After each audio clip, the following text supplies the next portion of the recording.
We're moving forward into topic 2 today. We have Dave. He's a liberal in California. Matt Lee, he is our Senate Republican in the great state of Texas. Joe, he is a Green Party member out in Idaho. And Angela, she's our libertarian in California. Topic 2, COVID. You had an opportunity to review all of this information beforehand. There's no gotcha moments. We're going to make sure that you as an audience member get the best experience and you have an opportunity to hear exactly what their points are with no interruptions. So I'm going to read exactly what I had sent to them, and we're going to start with Angela. So Angela, COVID has exposed the individual countries' highlight and research specific points more in depth.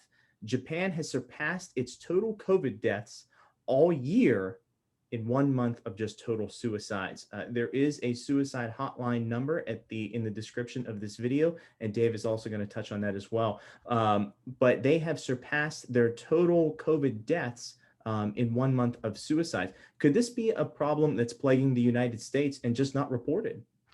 Absolutely. And it was in the news in the United States a little bit at the beginning of the lockdowns and business closures back in March. The WHO and a couple other organizations estimated that we would see 75,000 deaths of despair in the United States. But it seems that the media has sort of dropped off highlighting that. And it doesn't seem like there's a lot of an emphasis right now on resources for the mental health crises that are an unforeseen possibility and circumstance related to the lockdowns.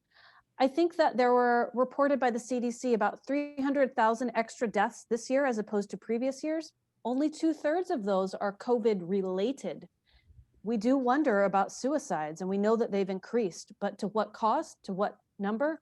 I don't know. I wish I did. Sure. Matt, you're a Senate Republican in Texas. Does this article haunt you at night? Yeah, it really does. I think in general, Japanese and Asian society have a much higher expectation when it comes to success. And anytime that there is something that's detrimental to the economy that solely impacts the way that they see success, of course it's going to create issues. But that's not just in Japan. I'm a firm believer that all over the world, we are seeing mental health in decline. Not only are economies down, people are losing their jobs. And I think most importantly, we are losing people from COVID deaths at an alarming rate. And there is no way that mental health is not in decline. We are, I believe one of the articles specifically said 53% of people in the United States have seen a decline in their mental health, with an uptick of 14% on antidepressant medications. That is an alarming statistic for a society, whether that be Asian society or even US society, where there is a stigma around mental health. The fact that people are seeing psychiatrists, they are going to psychologists, they are going on medication is a huge problem. And we in the United States are not doing enough. Dave, you're a liberal in California. I mean, I would imagine that Matt would bring up the next point that you're re-entering another series of lockdowns. Are those series of lockdowns going to have any long-term detrimental side effects? The entire situation is going to have long-term detrimental side effects. Okay, we're going through a disaster. All of these countries are going through disasters. What we need to do, one of the most important things we need to do is that when data points come out like this, headline from Japan, is not get caught up in the manipulation that can happen with statistics.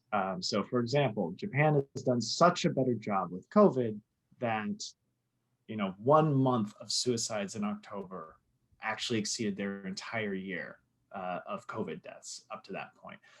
That's a testament both to their ability to handle COVID, and they're also right now dealing with their own third wave, and they're struggling with that. Okay, and I don't expect that those numbers are going to hold up where suicide deaths are going to keep exceeding their COVID deaths on the year.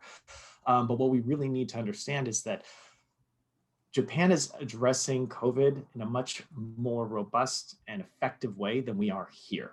Okay, and yes, their suicides went up, they did spike, but they're about 50% higher than the year before, okay, for October the year before.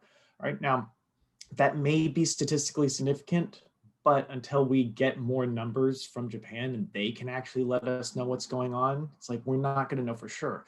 But simultaneously, we're in the middle of a pandemic. People know people or related to people who have died or who are like in the hospital, who in addition to simply like the lockdown situation, there's mass death that did not happen in other years happening right now in this country.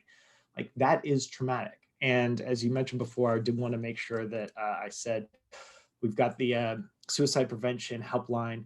Yeah, 1-800-273-8255. That's 1-800-273-TALK. It's 24/7. Just please, if you know anybody who needs help, reach out, get them help. But here in America, it's like we need to do better so that people can focus on taking care of themselves and other people in their families. We need to help people. Like there should be free access to mental health care as opposed, and in addition to all health care. We shouldn't be fighting to take away the health care people have, you know, which which the GOP in Congress has been fighting to try and take away Obamacare on or undermine it, you know, in the middle of a pandemic. We should not be trying to make life harder on people who are already struggling to get by. It's like we know that it's going to save lives to go ahead and have another lockdown. It's not the way we want things to be, but with a vaccine on the horizon, every life we can save now may be permanently saved from COVID, okay? We all die someday, but we don't have to die from COVID, right? And so we all need to just pitch in a bit more, and let's not try to pick certain numbers or certain little statistical anomalies and try to draw large conclusions. So Joe, to a Green Party perspective on the suicide rate in Japan, I mean, they're talking about most of those people out there had jobs. Most of them were of the working class. The Green Party is clearly aligned with the working class individuals. Would we see that same uptick here in the United States? We can't use the same benchmark that we use for measuring Japan. The reason why is because of cultural differences. Japan's approach to the COVID allowed them to keep their numbers down, as has been mentioned, and their suicide spike because of their attachment to their goals in business is a consistent problem for the culture of Japan.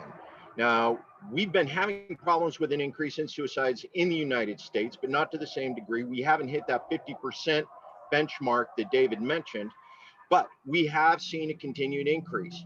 We've seen an increase among suicides among rural communities here in the state of Idaho as a result of the change in the agricultural distribution. You know, farmers weren't able to sell crops. Their kids killed themselves because of stress related to it.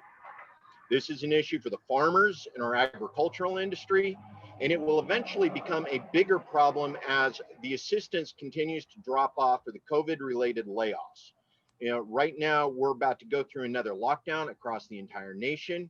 We don't have resources in order to sustain these people through. And as Angelo mentioned, the use of fiat currency to continue to shore up the welfare system, especially as things continue to crash, is just going to be a bad idea. And we don't have the regional support networks to go in and create those safety nets that are absolutely essential. You know, we had the soup kitchens in the 1930s during the Dust Bowl. We were talking about Appalachian socialism, you know, where it was communities that pulled together that made things happen. You know, it was shutting the bankers out of farm foreclosures that allowed us to continue to maintain communities across the United States. And literally what we did in the 30s was we shut out the capitalist class in order to make sure farmers and workers continued to eat and had a roof over their head. And we don't see that happening in America right now. And it's going to affect our psychological profile for the United States for decades to come.